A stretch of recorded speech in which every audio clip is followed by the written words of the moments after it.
రాష్ట్ర ముఖ్యమంత్రి గౌరవనీయులు శ్రీ రేవంత్ రెడ్డి గారు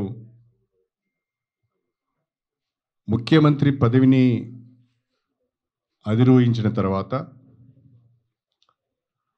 ముఖ్యమంత్రి కుర్చీపైన కూర్చున్న తర్వాత తన భాషను మార్చుకుంటాడని, హుందాతనాన్ని పెంచుకుంటాడని, ప్రజలెల్లరూ గౌరవించే తెలంగాణ యాసను భాషను ప్రచారంలోకి తీసుకొస్తాడని వాడతారని మేమందరం భావించాం. కానీ రోజు రోజుకు ముఖ్యమంత్రి గారు సహనాన్ని కోల్పోయి వేదిక ఏదైనా ప్రతిపక్షం పైన దాడి చేయడం, గత ముఖ్యమంత్రి పైన పరుష పదజాలంతో విరుచుకుపడడం, 6 గ్యారంటీలను అమలు చేయలేని అసహనముతో ప్రశ్నిస్తున్న వారిపై విమర్శలు చేయడమే పనిగా పెట్టుకున్నట్టుగా కనిపిస్తున్నది. ఇది చాలా దుర్మార్గం, విచారకరం. దీన్ని తీవ్రంగా మేము ఖండిస్తున్నాం. ముఖ్యమంత్రిగా పదవీ బాధ్యతలు చేపట్టిన తర్వాత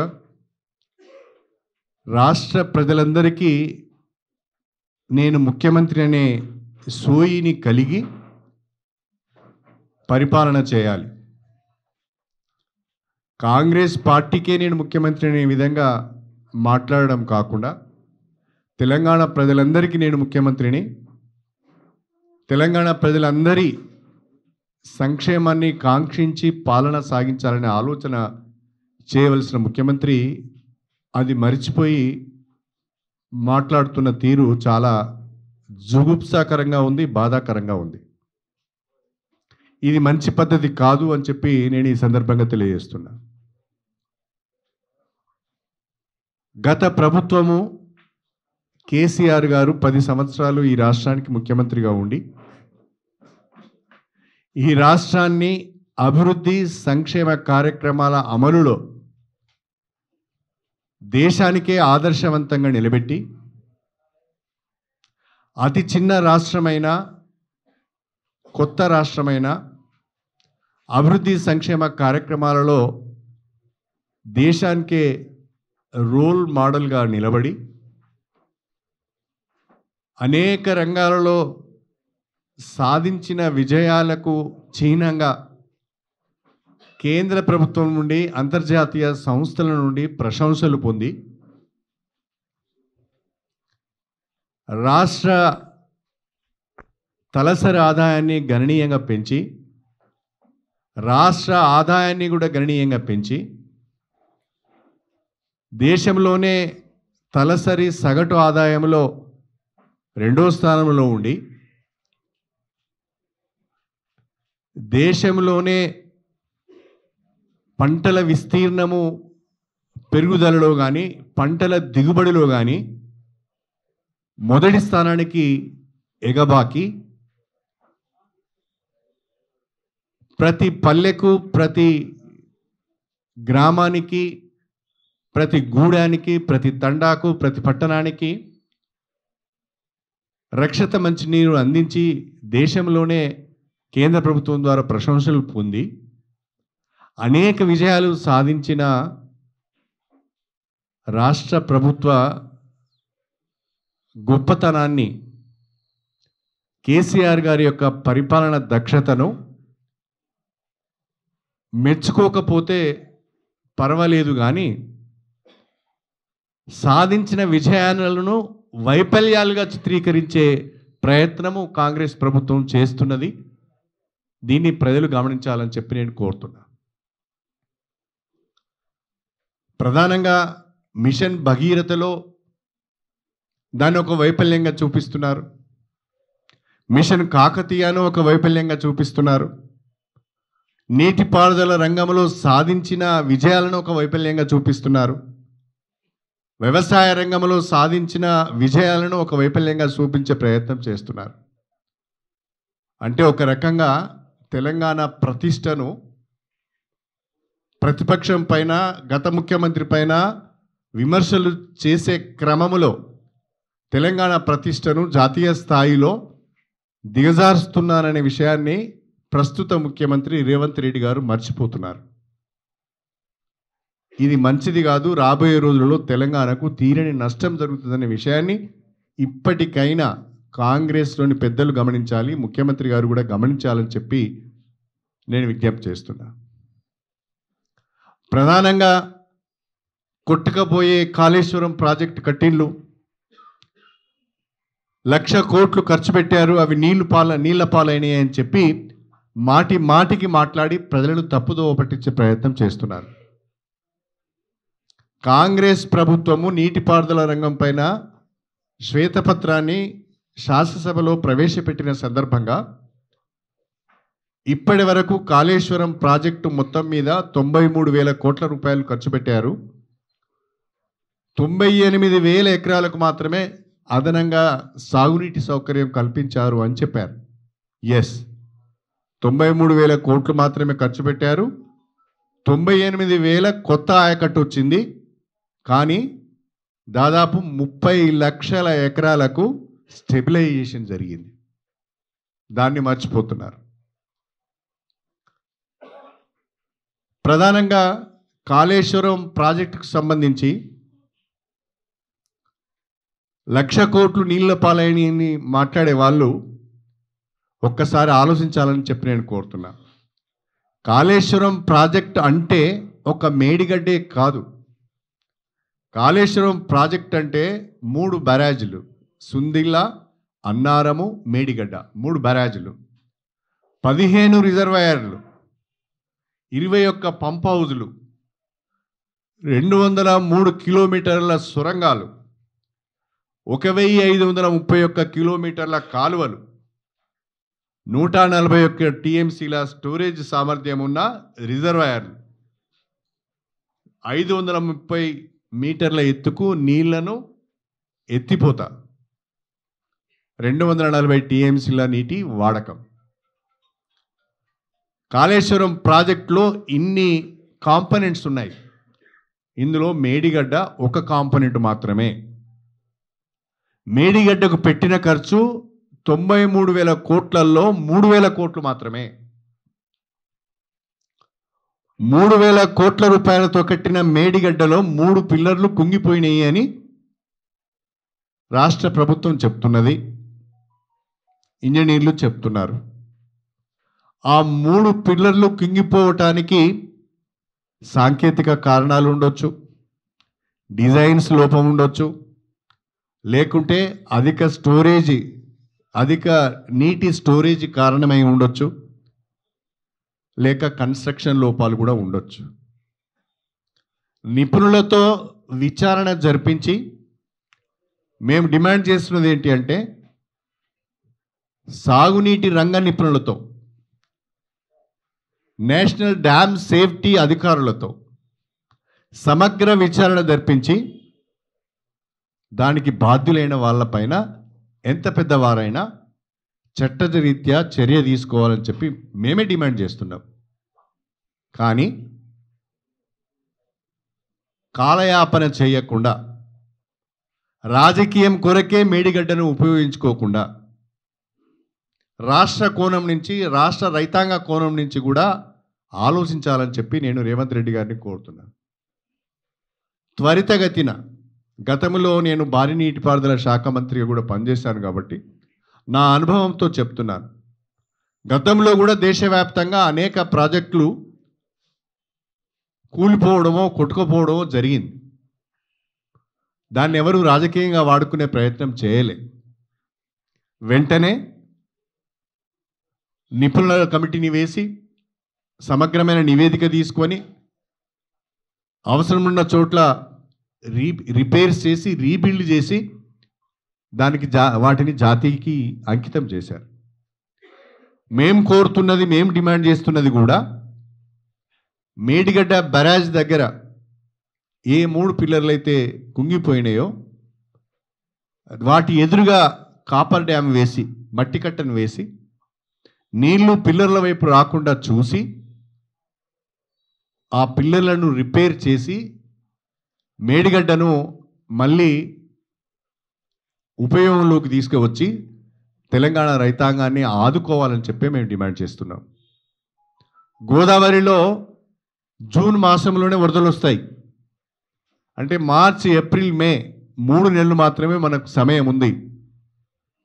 మీరు కాలయాపన చేసి కాపర్ డ్యామ్ వేయకుండా, రిపేర్స్ టేకప్ చేయకుండా వరదలు వచ్చినప్పుడు ఆ మేడిగడ్డ మొత్తంగా కొట్టుకుపోవాలని మీరు చూస్తున్నట్టుగా మాకు అనిపిస్తున్నది.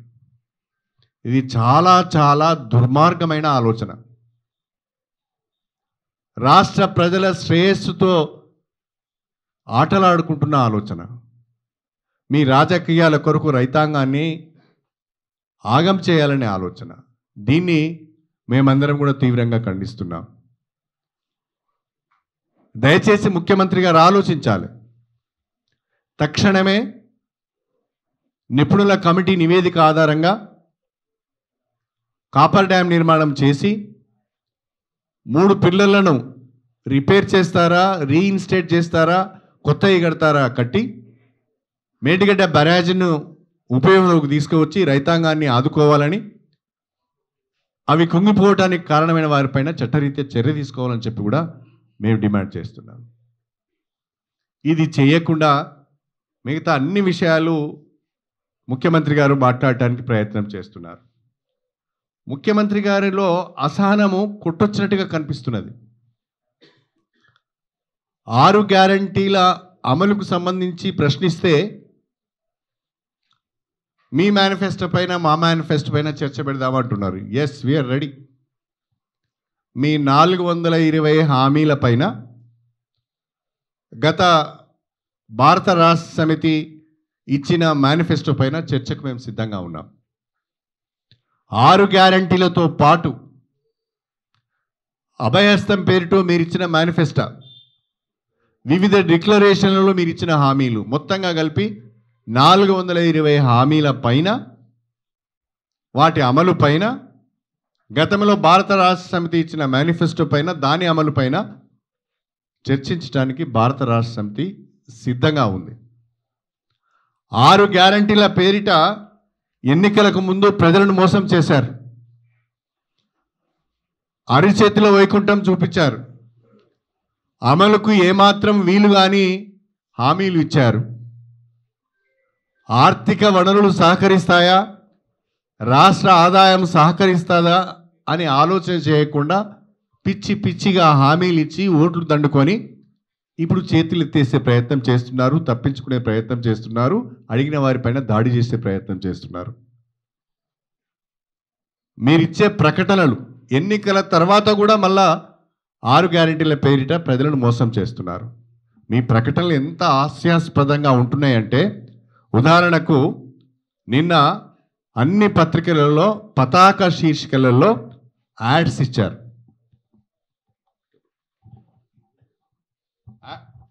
ఈ యాడ్స్ ఎట్లా ఉన్నాయంటే ఇక్కడ చూడండి.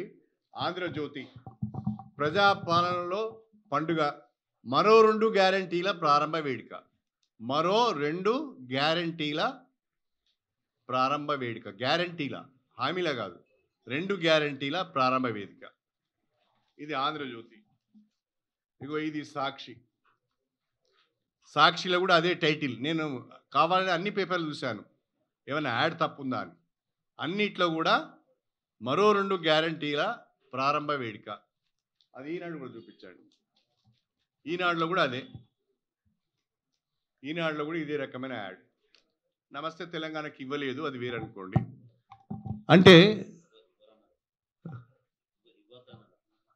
అంటే అన్ని పేపర్లలో కూడా 2 గ్యారంటీలను అమలు చేస్తున్నామని చెప్తున్నారు. ఎప్పుడు మాట్లాడిన ఏం చెప్తున్నారు? 6 గ్యారంటీలలో 2 ఇంతకుముందే అమలు చేసినాము, మరో 2 ఇప్పుడు అమలు చేస్తున్నామని చెప్తున్నారు. అంటే మొత్తం 4 గ్యారంటీలు అయిపోయినట్టే. ఇది మరొకసారి ప్రజలను మోసం చేయడం. 6 గ్యారంటీల పేరిట 13 హామీలు ఇచ్చారు. 6 గ్యారంటీల పేరిట 13 హామీలు ఇచ్చారు. ఒక్కొక్క గ్యారంటీలో 2 హామీలు 3 హామీలు ఉన్నాయి. ఆ 3 హామీలను అమలు చేస్తేనే ఒక గ్యారంటీ అమలు చేసినట్టు. అలా కాకుండా ఉదాహరణకు మహాలక్ష్మి మొదటి గ్యారంటీ, దాంట్లో మహిళలకు నెలకు 2,500 రూపాయలు ఆర్థిక సహాయం అన్నారు. అది ఇంతవరకు చేయలేదు. ఆర్టీసీ బస్సులలో మహిళలకు ఉచిత ప్రయాణం, గ్యాస్ సిలిండర్ 500, అది మార్చి నెల నుంచి చేస్తారట. ఈ మహాలక్ష్మిలో అతి ప్రాధాన్యత కలిగింది, అతి ముఖ్యమైంది మహిళలకు నెలకు 2,500 రూపాయల ఆర్థిక సాయం. అది మాత్రం చేయకుండా గ్యారంటీలు పూర్తి చేసినామని చెప్తున్నారు. అదేవిధంగా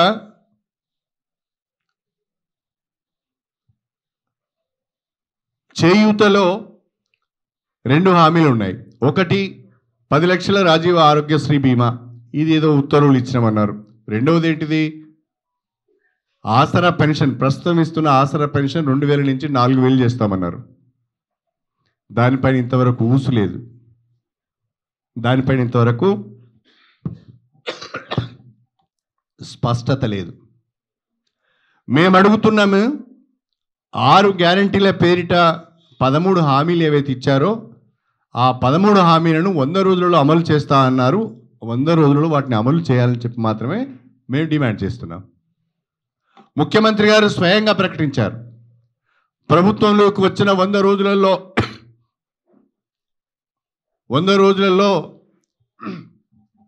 6 గ్యారంటీలను అమలు చేస్తాము, 13 హామీలను అమలు చేస్తామని చెప్పి చాలా స్పష్టంగా చెప్పడం జరిగింది. అది చేయడం లేదు. అది ప్రశ్నిస్తే బీఆర్ఎస్కు అక్కసు ఎక్కువగా ఉంది, అధికారం కోల్పోయామనే దుగ్ధతో, బాధతో మా ప్రభుత్వం పైన అక్కసు ఎలగక్కుతున్నారు, ప్రభుత్వాన్ని కూలగొట్టే ప్రయత్నం చేస్తున్నారని మాటి మాటికి ముఖ్యమంత్రి గారు మాట్లాడుతున్నాడు. ముఖ్యమంత్రి గారు ఎందుకు భయపడుతున్నారో మాకు అర్థం కావడం లేదు. నేను నిండు అసెంబ్లీలో చెప్పాను, ముఖ్యమంత్రి గారు భారత రాష్ట్ర సమితి వైపు నుంచి మీకు ఏ రకమైన భయం లేదు, మీ వాళ్ళతో జాగ్రత్తగా ఉండండి అని నేను చెప్పాను. మరొకసారి చెప్తున్నా, ప్రభుత్వాన్ని పడగొడుతున్నారని మాటి మాటికి మీరు అంటున్నారు. మాకు ఆ రకమైన ఆలోచన లేదు. మీ అంతటా మీరు పడిపోతే మేము చేయగలిగింది ఏమి లేదు, మీ అంతటా మీరు కూలిపోతే మేము చేయాల్సింది ఏమి లేదు. మీ కుర్చీని తీసుకోవాలని కానీ మీ కుర్చీని తాకాలని కానీ మాకు ఆలోచన లేదు. కానీ మీ వాళ్ళ పట్ల జాగ్రత్తగా ఉండాలని చెప్పి నేను కోరుతున్నా.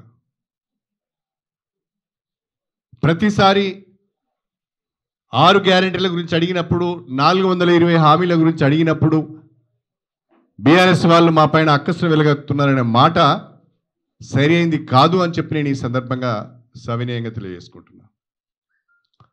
ఇక నిన్న చేవెళ్ళ సభలో ముఖ్యమంత్రి గారు రెచ్చిపోయి మాట్లాడారు. ఎంత ఆవేశంతో మాట్లాడుతున్నాడు అంటే, ప్రతిపక్షాన్ని బూచిగా చూపించి చుట్టూ ఉన్న మంత్రులకు హెచ్చరిక చేసినట్టుగా అనిపించింది నాకు. అది నా కుర్చీని మీరెవరు తాకొద్దు అని చెప్పి పక్కనున్న మంత్రులకు హెచ్చరిక చేసినట్టుగా అనిపించింది నాకు. ఇంకేం మాట్లాడతారు, ఇంకేం మాట్లాడతారనే, ఈ కుర్చీ ఇనాం కింద వచ్చిందో అయ్యే పేరు మీద వచ్చిందో కాదు అంటాడు. ఆ కుర్చీ ఇనాం కింద వచ్చిందని మేము అనుకుంటున్నాం. అయ్యే పేరు మీద వచ్చింది అని చెప్పి నువ్వు పరోక్షంగా ఎవరి గురించి మాట్లాడుతున్నావో మాకు తెలుసు.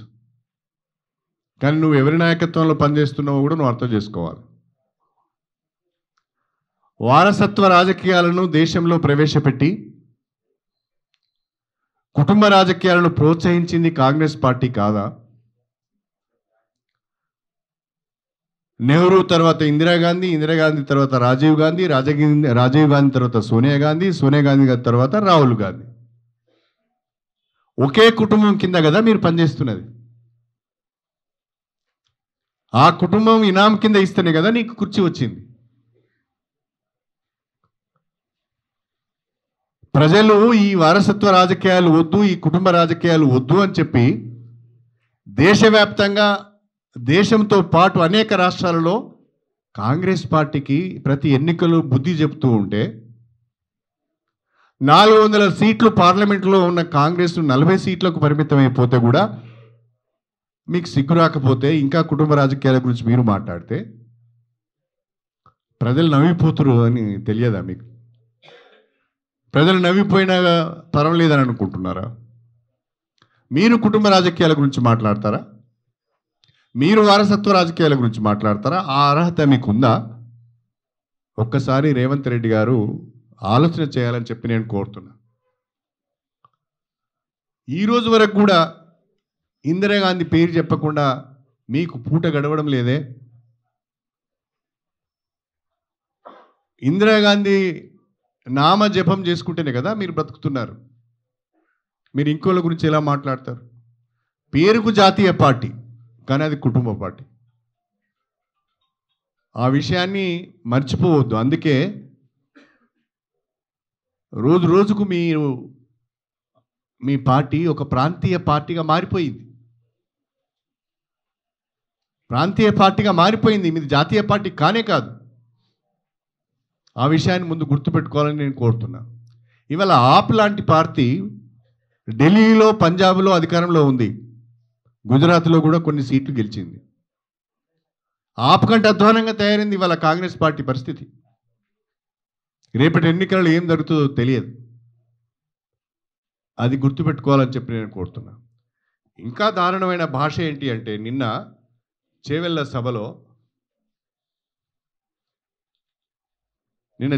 సభలో మాట్లాడుతూ ఒక మాట మాట్లాడతారు ఆయన. ఆంధ్రజ్యోతి, మగాడివైతే ఒక్క సీటు గెలిపించుకో, మగాడివైతే ఒక్క సీటు గెలిపించుకో అని ఒక స్టేట్మెంట్ ఇస్తారు. అదేవిధంగా ఈనాడులో ఒక్క ఎంపీ సీట్ అయినా గెలుచుకోండి. రాజకీయాల్లో ఈ మగతనం గురించి ప్రస్తావన ఎందుకు వస్తుందో మాటి మాటికి నాకు అర్థం కావడం లేదు. రాజకీయాలకు మగతనానికి ఏం సంబంధం? రాజకీయాలలో పురుషులు ఉన్నారు, మహిళలు ఉన్నారు. అందరూ రాజకీయాలు చేస్తున్నారు. మహిళలు కూడా రాజకీయాలలో సమానంగా రాణిస్తున్నారు. అంతెందుకు, కాంగ్రెస్ పార్టీ అధ్యక్షురాలే సోనియా గాంధీ కదా. కాంగ్రెస్ పార్టీ అధ్యక్షురాలు సోనియా గాంధీ, మీ నాయకురాలు ప్రియాంక గాంధీ. ఇద్దరి మహిళల నాయకత్వంలో పనిచేస్తూ నువ్వు మగతనం గురించి మాట్లాడితే ఎవరి గురించి మాట్లాడుతున్నావు నువ్వు? అంటే మీ సోనియా గాంధీని, మీ ప్రియాంక గాంధీని అవమానపరుస్తున్నావు నువ్వు. అంటే వాళ్ళ నాయకత్వానికి పనికిరారని నీ ఉద్దేశం? మగాడవైతే ఒక్క సీటు గెలుచుకో అంటున్నావు. రేవంత్ రెడ్డి గారు మల్కాజ్గిరి పార్లమెంటు నుంచి మీరు ఎంపీగా ఉన్నారు నిన్నటి వరకు. మరి ఆ మల్కాజ్గిరి పార్లమెంటులో కాంగ్రెస్ పార్టీ ఒక్క అసెంబ్లీ సీట్ అయినా గెలిచిందా? మరి నువ్వు అంత మగాడివైతే 7 అసెంబ్లీ సెగ్మెంట్లలో ఒక్క అసెంబ్లీ సీటు నువ్వు ఎందుకు గెలుచుకోలేకపోయినావు?